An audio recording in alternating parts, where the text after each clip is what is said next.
The guy was from Mesquite too. And my buddy, we had 2 guys in our academy. They were Mesquite PD. And he texted me. He was like, "Yeah, the one guy was from Mesquite, and the other person's supposed to be up there, or she was supposed to be on her way up there."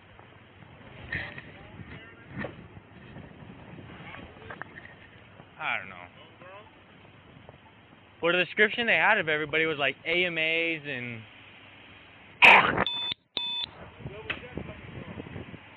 That was just the description I heard. There was like 4 AMAs.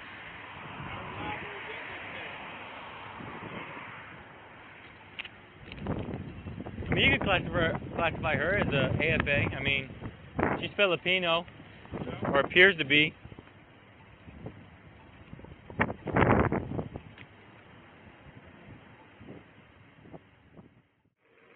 It's a fucking shit show. I wonder what organization they're with. I wonder what organization they're with. ISIS, fucking, or is it just one fucking Joe Schmo? Huh?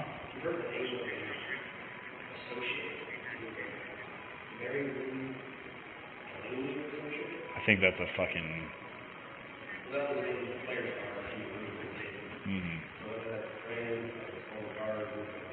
I'll bet it's Alias, maybe. Yeah, that's kind of what I'm wondering.